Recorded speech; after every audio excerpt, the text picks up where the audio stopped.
Hello दोस्तों, आज हम बात करने वाले हैं मृत्यु के बारे में, जो एक दिन सबको आनी होती है।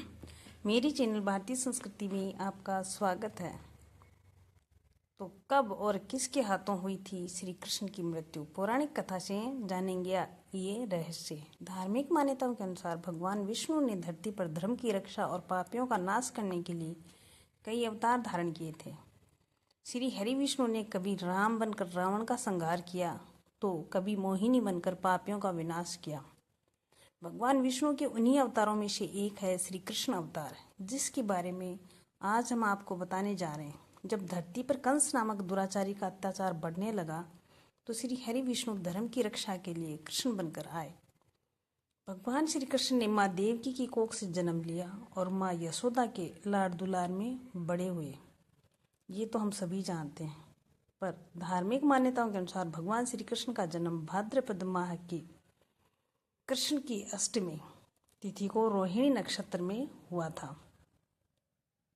लेकिन क्या आप ये जानते हैं कि श्री कृष्ण की मौत कब और कैसे हुई थी? तो आइए जानते हैं इसे लेकर हिंदू धर्म की पौराणिक कथाएं क्या कहती हैं। मानव जाति और मानवता को नष्ट करने वाला कुरुक्षेत्र का युद्ध शांत हो चुका था। अपनी जीत से पांडव बहुत खुश नहीं थे। इस तबाही से उनका मन भी कहीं ना कहीं विचलित था। इसलिए पांडव श्री कृष्ण के साथ दुर्योधन की मौत पर शोक जताने उनके अंधे माँ बाप गांधारी और धृतराष्ट्र के पास पहुंचे। दुर्योधन का शव खून से लथपथ पड़ा था। गांधारी ने तब श्री कृष्ण को दुर्योधन की मौत का असली जिम्मेवार ठहराया था। गांधारी ने चीखते हुए श्री कृष्ण जी कहा, हे द्वारकाधीश, मैंने हमेशा आपकी पूजा विष्णु अवतार मानकर की, लेकिन क्या आप अपने किए पर जरा भी शर्मिंदा हैं? अपनी दिव्य शक्तियों से आप ये युद्ध रोक भी सकते थे। जाओ, जाकर देवकी से पूछो कि बेटे की मौत पर आंसू बहाने वाली माँ का दर्द क्या होता है, जिसने अपनी 7 संतानों को मरते हुए देखा है। गांधारी का श्राप था कृष्ण के लिए। गांधारी यहीं शांत नहीं हुई। उन्होंने श्री कृष्ण को श्राप देते हुए कहा, यदि भगवान विष्णु के प्रति मेरी श्रद्धा और भक्ति सच्ची है, तो आज से ठीक 36 साल बाद धरती पर तुम्हारा भी अंत हो जाएगा। द्वारका नगरी तबाह हो जाएगी और यदुवंश का नामो निशान मिट जाएगा। इस कुल के लोग एक दूसरे के ही खून के प्यासे हो जाएंगे। और कहते हैं कि गांधारी का यही श्राप आगे चलकर यदुवंश के सर्वनाश और श्री कृष्ण की मृत्यु का कारण बना।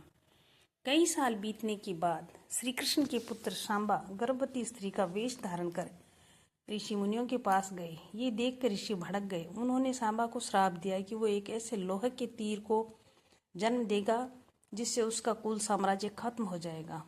सांबा घबरा गया और उसने इस घटना के बारे में उग्रसेन को बताया। और इस श्राप से सांबा को बचाने के लिए उग्रसेन ने कहा कि वो एक तीर का चूर्ण बनाकर उसे प्रभास नदी में प्रवाहित कर दे। ऐसा करने से वो श्राप मुक्त हो जाएगा। ऐसा कहते हैं कि जिस तट पर इस चूर्ण को जमा किया गया था, वहाँ एक खास तरह की घास उगाई थी, और ये कोई साधारण घास नहीं थी, बल्कि एक नशीली घास थी। इसके बाद द्वारका में कुछ अशुभ संकेत दिखने लगे। श्री कृष्ण का शंख, रथ, सुदर्शन चक्र और बलराम का हल अदृश्य हो गया था। कैसे पाप नगरी बन गई थी द्वारिका। द्वारिका अपराध की नगरी में तब्दील होने लगी। धरती पर पाप बढ़ने लगा। ये सब श्री कृष्ण से देखा नहीं गया और उन्होंने द्वारका वासियों से प्रभास नदी के तट पर अपने पापों का प्रायश्चित करने को कहा। लेकिन द्वारकावासी वहां जाकर उस नशीली घास का सेवन करने लगे। नशे में चूर एक दूसरे के खून के प्यासे हो गए और गांधारी का श्राप सच हुआ। यदुवंशी आपस में ही लड़कर खत्म हो गए।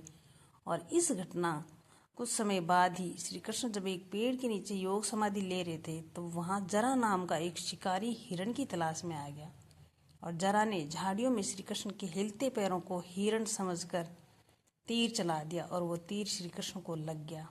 इस पर जरा को बहुत पछतावा हुआ और उसने श्री कृष्ण से क्षमा भी मांगी। तब श्री कृष्ण ने उसे बताया कि उनकी मृत्यु निश्चित थी। ये एक प्रकृति का नियम है कि जो पैदा हुआ वह एक दिन मृत्यु को अवश्य ही प्राप्त होता है। तो इस प्रकार से भगवान कृष्ण के अवतार का अंत हुआ। तो ये थी आज की हमारी कथा। स्वस्थ रहो, मस्त रहो। जय हिंद दोस्तों।